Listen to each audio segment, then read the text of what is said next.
এয়া হৈছে smart city Guwahati মহানগৰীৰ বাস্তৱ দৃশ্য। গুৱাহাটী মহানগৰীত এজাক বৰষুণ দিয়াৰ পিছতে কৃত্ৰিম বানৰ সৃষ্টি হোৱা কোনো ডাঙৰ কথা নহয়।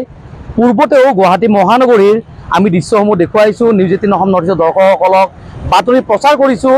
এটা দুটা ৰাজপথ নহয়, এটা দুটা অঞ্চল নহয়, সমগ্ৰ গুৱাহাটী মহানগৰী স্মাৰ্ট চিটি গুৱাহাটী মহানগৰী কৃত্ৰিম বানৰ কবলত পৰে। পথচাৰীসমূহ নৰক যান্ত্ৰণাত ভুগিবলগীয়া হয়। স্কুল কলেজলৈ অহা যোৱা কৰা ছাত্ৰ ছাত্ৰীসকলে উভতি যাবলগীয়া হয়। অফিচ কাছাৰীলৈ যোৱা লোকসকলে অফিচ কাছাৰীত যাব নোৱাৰে, উপস্থিত নোহোৱাকৈ থাকিবলগীয়া হয়। আৰু আজি পুনৰবাৰ গুৱাহাটী মহানগৰীৰ সেই একে দৃশ্য আমি আপোনালোকক দেখুৱাবলৈ গৈ আছোঁ।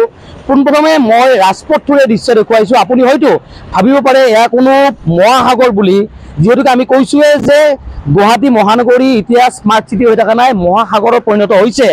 এজাক বৰষুণ যোৱাৰ পিছতে এনেদৰে গুৱাহাটী মহানগৰীৰ কি হাতীগাঁও, কি পাঞ্জাবাৰী, কি 6 মাইল, কি হেঙেৰাবাৰী, কি নুনমাটি, সকলো অঞ্চলতে কৃত্ৰিম বানৰ সৃষ্টি হয়, মহাসাগৰ সদৃশ পৰিৱেশৰ সৃষ্টি হয়।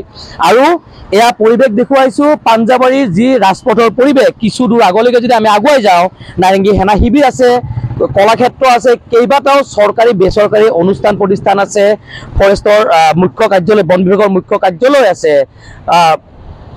দেওৰা কলেজ আছে, চিটি কলেজ আছে। ইয়াতে স্কুল কলেজলৈ অহা ছাত্ৰ ছাত্ৰীৰ কথা আমি কওঁ। ৰাতিপুৱাৰ ভাগত কৃত্ৰিম যি বানপানীৰ কাৰণে ইয়াতে যান জঁটৰ সৃষ্টি হৈছিল, তাৰে পিছতে কিন্তু এতিয়াও প্ৰায় 2-3 ঘণ্টা হৈ গ'ল, এতিয়াও কিন্তু এই বানৰ যি পৰিৱেশ, সেই বানৰ পৰিৱেশ কিছু যদিও কমিছে কিন্তু সুচল হোৱা নাই। যোৱা বিগত দিনসমূহত যদি আমি ক'ব যাওঁ, যি মহানগৰ উন্নয়ন পৰিষদৰ যি মন্ত্ৰী জয়ন্তমল্ল বৰুৱাই কিন্তু বিভিন্ন স্থান বানপানী হোৱাৰ পিছতে, কৃত্ৰিম বান হোৱাৰ পিছতে বিভিন্ন স্থান পৰিদৰ্শন কৰিছিল। তেওঁ বানপানী নিয়ন্ত্ৰণৰ কাৰণে ব্যৱস্থা কৰাৰ কথা কৈছিল। পূৰ্বতেও যদি আমি কওঁ GMC হওক বা GMDA হওক, বিভিন্ন স্থানত পাম্প বহাইছে, কিন্তু তেওঁলোকৰ যি সেইসমূহ কাম তেওঁলোকে কৰিছে, বিভাগসমূহে যিসমূহ কাম কৰিছে, কেনেদৰে কাম কৰিছে সেয়া কিন্তু এতিয়া ৰহস্যজনক বুলি ক'ব লাগিব। কিয়নো প্ৰতিবাৰে এজাক বৰষুণতে, মই কওঁ প্ৰতিবাৰে এজাক বৰষুণতে যদি আধা ঘণ্টা বৰষুণ দিয়ে, তাৰপিছতে কিন্তু গুৱাহাটী মহানগৰী মহানগৰ সদৃশ হৈ পৰে। কিছু সংখ্যক লোক আছে, তেওঁলোকৰ পৰা জানিব বিচাৰিম। স্মাৰ্ট চিটি গুৱাহাটী মহানগৰী, আমি ৰাতিপুৱাৰ ভাগৰ পৰাই নিউজ 18 অসম নৰ্থ ইষ্টৰ দৰ্শকসকলক দৃশ্য দেখুৱাইছোঁ। মহানগৰীৰ বিভিন্ন স্থানত গাঁৱৰ পৰা লোক আহিছে, কিন্তু তেওঁলোকে কয় গাঁৱহে বেছি ভাল। এতিয়া গুৱাহাটী মহানগৰী কিন্তু বহু ক্ষেত্ৰত বেয়া হৈ পৰিছে, বিশেষকৈ কৃত্ৰিম বানৰ বাবে। আৰু তাতকৈ সামান্তলৈকে ক'ব লাগিব যে আপোনাৰ ঠায়ে ঠায়ে কিন্তু পদপথসমূহৰ যি সেইসমূহ আছে, এইবিলাক ভাঙি গৈছে, দুৰ্ঘটনা সংঘটিত হ'ব পাৰে। কি ক'ব? এইটো আমাৰ ইয়াতে ৱৰ্কশ্বপ আছে, আমাৰ বহুত পুৰণা ৱৰ্কশ্বপ। আজি মোটামুটি ধৰক 20-25 বছৰ হৈছে। অলপমান বৰষুণ হ'লেই মানে ইয়াতে গাড়ী আহিব নোৱাৰে। আমি ইয়াৰ বহুত অসুবিধা পাইছোঁ। বেছি দিন হোৱা নাই, কিন্তু এইটো এই 2-4 বছৰৰ পৰা এইটো প্ৰব্লেমটো পাই আছোঁ। ইয়াতে কলেজ আছে, চিটি কলেজ আছে, ইয়াতে স্কুলৰ কলেজৰ ল'ৰা ছোৱালী আহিলে মানে পানীৰ কাৰণে আধা ৰাস্তাৰ পৰা যাব লগা হৈ যায়। আজি 4-5 দিনৰ পৰা আমাৰ এইটো নালা ডাঙৰ চৰকাৰে গাড়ী লগাই পেলাই ইহঁতে চাফা কৰি আছে। চৰকাৰে কাম নকৰা নহয়, কৰিও আছে। ইয়াৰ মাজতে মানে পানী নিষ্কাশন কৰাৰ কাৰণে সিহঁতে বহুত চেষ্টা কৰি আছে। তাৰ মাজতো গোটেই পানীটো বাহিৰৰ পৰা আহে পানী। মই ভাবোঁ এইটো বাহিৰৰ পৰা, মেঘালয়ৰ পৰা অহা পানী, এইটো ইয়াৰ আমাৰ লোকেল পানী নহয়।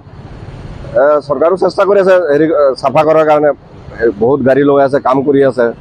এইটো সোনকালে কৰিলে ভাল হয়। চৰকাৰেও ইয়াৰ প্ৰতি নজৰ দিয়ক, গোটেই জনসাধাৰণে মানে চাওক, চাই পেলাই কামটো কৰক। যি কৰিলে ভাল হয় চৰকাৰে কৰক। হয়, নিশ্চয় চৰকাৰ প্ৰশাসনৰ যিসমূহ কাম কাজ তেওঁলোকে কৰি আছে, আমি নাই কৰা বুলি এই মুহূৰ্তত আমি ক'ব নোৱাৰোঁ। কিয়নো বিভাগীয় মন্ত্ৰীয়ে নিজে পৰিদৰ্শন কৰিছে, বিভিন্ন স্থান পাম্প লগাইছে, কিন্তু যি কৃত্ৰিম বান, সেই কৃত্ৰিম বান কিন্তু ৰোধ কৰিব পৰা নাই, বৰঞ্চ পূৰ্বতকৈ কিন্তু বৃদ্ধিয়ে হৈছে। যাৰ কাৰণে নেকি মহানগৰবাসীয়ে দুৰ্ভোগ ভুগিবলগীয়া হৈছে। ৰাতিপুৱা স্কুলত ল'ৰা ছোৱালীক নিয়াৰ ক্ষেত্ৰত হওক, এতিয়া অফিচ কাছাৰীলৈকে যোৱাৰ ক্ষেত্ৰত হওক। যদি মই দৃশ্য এটা দেখুৱাওঁ, এইফালে পদপথেদি কিন্তু গাড়ী মটৰ অহা যোৱা কৰিবলগীয়া হৈছে, কিয়নো যি মূল পথ, সেই মূল পথ কিন্তু সুচল হৈ থকা নাই। আৰু যদিও একাংশ বাহন চলি আছে, তাৰে বহু বাহনো কিন্তু বিকল হৈ পৰিছে। কি ক'ব দাদা?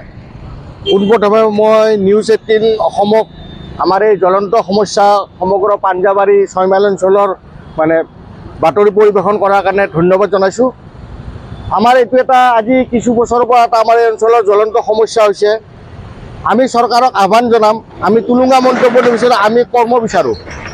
আমাৰ প্ৰকৃততে আমাৰ এই সমস্যাটো সমাধান কৰা বিচাৰোঁ। আমি এইটোৱে এজনে ক'ব মানে সমস্যা এনেকুৱা কৰিছোঁ, তেনেকুৱা কৰিছোঁ, ইমান কৰিছোঁ, আমি প্ৰতিশ্ৰুতি দিছিল যে আমাৰ এই কৃত্ৰিম বানপানী ৰোধ কৰিব গুৱাহাটী মহানগৰৰ পৰা।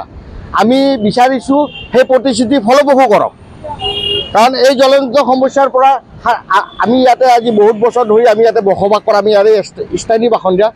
কিন্তু আজি 10 বছৰ 15 বছৰ আগত এনেকুৱা পৰিস্থিতি নাছিল। দিনক দিনে এইটো বৃদ্ধি পাই আছে। আজি দেখিছোঁ আমাৰ নলা নৰ্দমাবোৰ চাফা কৰি আছে, কিন্তু আজি আমাৰ দৃষ্টিগোচৰ হৈছে আজি 4 মাহ ধৰি ছুপাৰ চকাৰৰ দ্বাৰা চাফা কৰি আছে, কিন্তু আমাৰ এই 3 কিলোমিটাৰ ৰাস্তা নলা আজিলৈকে আমাৰ চাফা কৰি ক্লিয়াৰ কৰিব পৰা নাই।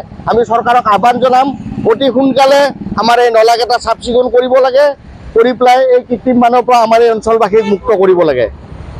ধন্যবাদ। শুনিছোঁ এয়া আছিলে এজন স্থানীয় বাসিন্দা। তেওঁৰ এটা অভিযোগ আছে, তেওঁ কৈছে চৰকাৰে কাম নকৰে বুলি তেওঁ ক'ব বিচৰা নাই। চৰকাৰে বিভাগীয় কৰ্তৃপক্ষই যি কাম কৰিব লাগে তেওঁলোকে কৰি আছে, কিন্তু তেওঁলোকে এটা অভিযোগ উত্থাপন কৰিছে পাঞ্জাবাৰী যি আমি এই স্থানটোত আছোঁ, পাঞ্জাবাৰী যি মছজিদৰ সমীপত যি স্থানটোত পূৰ্বীদাৰীৰ আগত যি মছজিদ আছে, মছজিদৰ স্থানত আমি আছোঁ। এই স্থানটো কিন্তু তেওঁলোকে প্ৰায় 2-3 কিলোমিটাৰ যি অঞ্চল আছে নলাসমূহ চাফ কৰা নাই বুলি কৈছে। তাৰে পৰিপ্ৰেক্ষিতত কিন্তু যোৱা 3-4 বছৰৰ পৰা এনেকুৱা ধৰণৰ কৃত্ৰিম বান হৈছে, আৰু এই কৃত্ৰিম বানৰ কাৰণে ৰোধৰ কাৰণে বিভাগীয় কৰ্তৃপক্ষই যেনেকুৱা ধৰণৰ ব্যৱস্থা গ্ৰহণ কৰিব লাগে সেইসমূহ ব্যৱস্থা গ্ৰহণ কৰাৰ কাৰণে চৰকাৰক তেওঁলোকে অনুৰোধ জনাইছে। আপুনি বিচৰা বাতৰি পাব কেৱল নিউজ 18 এপত।